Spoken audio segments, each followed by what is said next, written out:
बहू, इस बारिश में तो हमारी झोपड़ी भी टूट कर गिर गई और रवि बेटा भी दूसरे गांव में गया है मेहनत मजदूरी करने के लिए।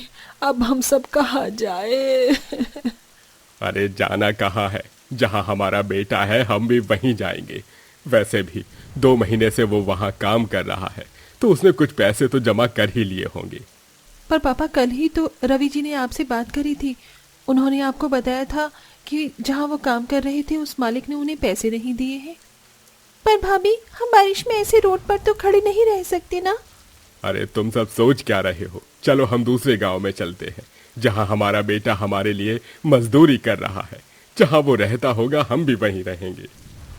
गरीब ईशा अपने गरीब ससुराल के साथ बारिश में भीग रही थी और उसकी आंखों के सामने ही उसका घर टूट चुका था, जिस वजह से वो लोग अपना सारा सामान लेकर रवि के पास जा पहुंचते हैं। रवि अपने परिवार को बारिश में देख बहुत हैरान होता है और उनसे कहता है, ईशा, रिया, माँ, पापा, आप सब यहाँ बारिश में? हाँ बेटा, क्योंकि हमारी झोपड़ी इस बारिश को झेल नहीं पाई और हम रोड पर आ गए। हमारे पास रहने के लिए कोई दूसरी जगह नहीं थी, इसीलिए हम तेरे पास आ गए। सोचा जहाँ तू रहता है हम भी वहीं रह लेंगे और तेरे कामों में तेरी मदद करवा देंगे। पर माँ, मैं तो फुटपाथ पर रहता हूँ, आप लोग यहाँ क्यों आ गए मेरे पास? मेरे पास अब कोई काम नहीं है, मैं खुद बेरोजगार हूँ। आपको मैंने कल बताया तो था, मैं जिस मालिक के पास काम कर रहा था उसने हम मजदूरों से काम करवा कर हमें पैसे देने से मना कर दिया। इसलिए हम सभी मजदूरों ने उनका काम करना छोड़ दिया। मेरे सभी दोस्तों को अलग अलग जगह पर नौकरी मिल गई, बस मैं ही हूँ जो अब तक भटक रहा हूँ। रवि, आप इतना दुखी क्यों होते हैं? वहाँ पर भी हम भटकते और यहाँ पर भी हम भटक रहे हैं, पर खुशी इस बात की है मुझे कि बारिश में हमारा पूरा परिवार एक साथ है। चलिए हम सर छुपाने की कोई जगह देखते हैं। ईशा अपने गरीब ससुराल वालों के साथ बारिश में दर दर की ठोकरें खाने लगती है। वो जंगल में आ जाते हैं, पर उन्हें रहने के लिए कोई जगह नहीं मिलती। अब कुछ देर के लिए बारिश रुकती है और पूरा परिवार चलते चलते जंगल में एक पेड़ के नीचे जा बैठता है। तभी रिया अपनी भाभी से कहती है, माँ, भाभी, मुझे बहुत भूख लग रही है। कल से मैंने कुछ नहीं खाया। भाभी, पोटली में देखिए ना, शायद कुछ खाने को मिल जाए। हाँ बहू, भूख तो मुझे भी बहुत तेज लग रही है। मैंने एक डब्बे में भुने हुए चावल रखे थे, देख वो चावल बचे हैं या नहीं। हाँ पापा जी, अभी देखती हूँ। और वैसे 2 रोटी भी रखी हैं, पर वो सूख गई हैं। बहु, भूखा इंसान तो मिट्टी खाने को भी तैयार रहता है और हमारे पास तो 2 सूखी रोटी हैं। हम सब उसे भुने हुए चावल और 2 सूखी रोटी से ही अपना पेट भर लेंगे। अब ईशा 2 सूखी रोटी और भुने हुए चावल निकालती है, पर तभी वहां पर एक चिड़िया आकर बैठ जाती है और उनके खाने के इर्द गिर्द घूमने लगती है। ये देखकर ईशा अपनी सास से कहती है, माँ जी, लगता है ये चिड़िया भी हमारी तरह बहुत भूखी है। हाँ ईशा, तुमने सही कहा। तुम एक काम करो, मेरे हिस्से की रोटी इस चिड़िया को ही दे दो। नहीं भैया, आप मेहनत मजदूरी कर रहे हैं और आपके हिस्से में सिर्फ एक ही रोटी का टुकड़ा आया है और उसे भी आप चिड़िया को खिला रहे हैं। भाभी, आप मेरे हिस्से की रोटी चिड़िया को दे दीजिए। नहीं बहू, कोई अपने हिस्से का खाना पूरा नहीं देगा। हम सब अपने में से थोड़ा थोड़ा खाना इस चिड़िया को देंगे। इस तरह पूरा परिवार उस चिड़िया की मदद करने के लिए अपने हिस्से में से थोड़ा थोड़ा खाना चिड़िया को दे देते हैं। पर चिड़िया जल्दी से वो सारा खाना लेकर वहां से उड़ जाती है और कुछ देर बाद फिर से वहां आती है और उनके आसपास रखे सूखे घास और तिनके उठाकर वहां से लेकर उसी साथ वाले पेड़ पर जाने लगती है। अकेली चिड़िया को इतना मेहनत करता देख ईशा बोलती है, ये चिड़िया कितनी मेहनती है। पहले इसमें खाने का इंतजाम किया, उसके बाद एक एक तिनके को जोड़कर अपने लिए घर बना रही है। रवि जी, क्यों ना हम इस चिड़िया की मदद करें? हाँ ईशा, क्यों नहीं। वैसे भी 2 महीने तक मैं इसी चीज की मजदूरी कर रहा था, और जब मैं इंसानों के लिए घर बना सकता हूँ तो एक पक्षी के लिए क्यों नहीं। भैया, मैं भी इसमें आपकी मदद करूंगी। इससे पहले दोबारा बारिश हो जाए और बेचारी चिड़िया का घोंसला रह जाए। हम सब मिलकर इस प्यारी सी चिड़िया के लिए घोंसला बनाते हैं। हाँ बहू, रिया बिल्कुल सही कह रही है और वैसे भी हम इंसान का तो फर्ज बनता है मासूम पक्षियों की रक्षा करना। इस तरह पूरा परिवार मिलकर उस चिड़िया के लिए घोंसला बनाते हैं और उसे पेड़ की डाल पर रख देते हैं, जिसमें वो चिड़िया जल्दी से अपने घोंसले में जा बैठती है और ईशा के पूरे परिवार को धन्यवाद करती है।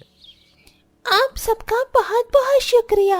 आप सबने मेरी बहुत मदद करी है।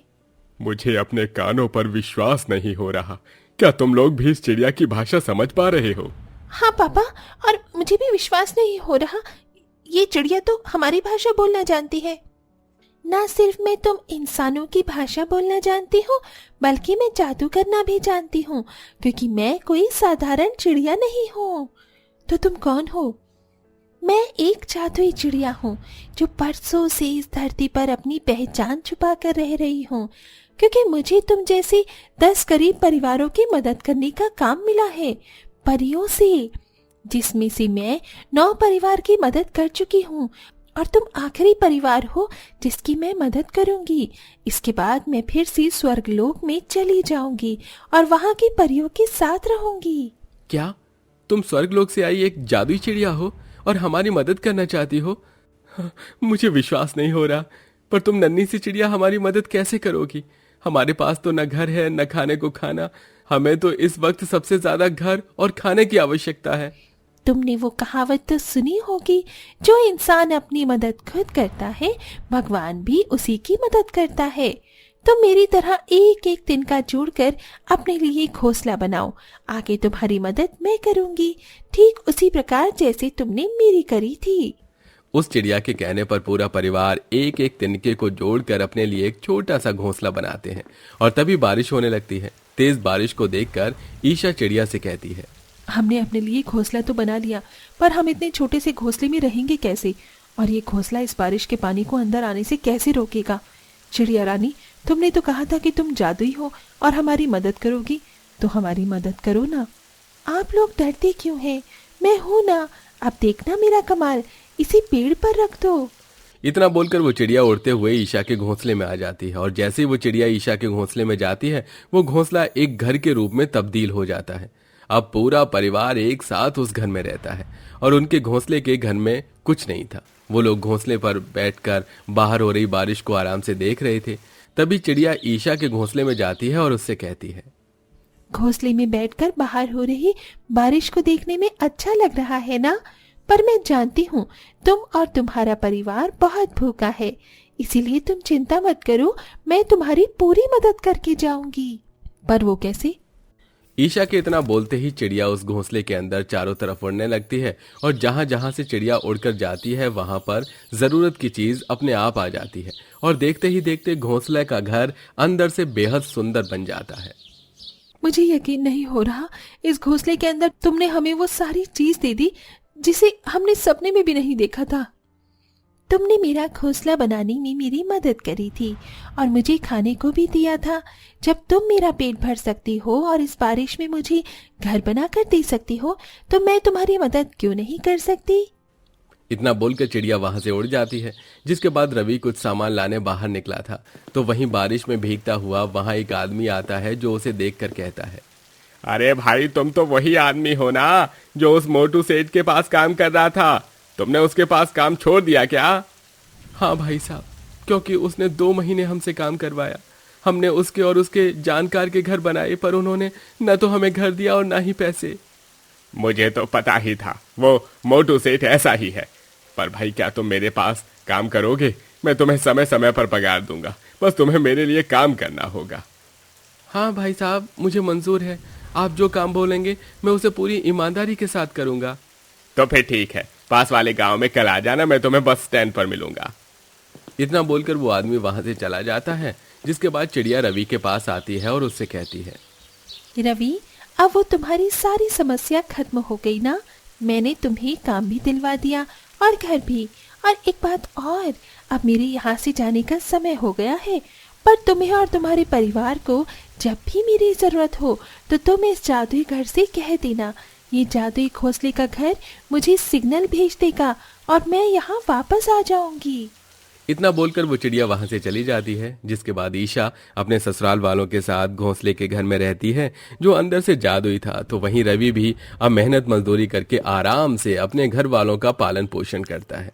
आशा करते हैं आपको हमारी ये वीडियो पसंद आई होगी। वैसे आपको इस चैनल के साथ जुड़े हुए कितना टाइम हो गया है, कमेंट करके मुझे जरूर बताइएगा।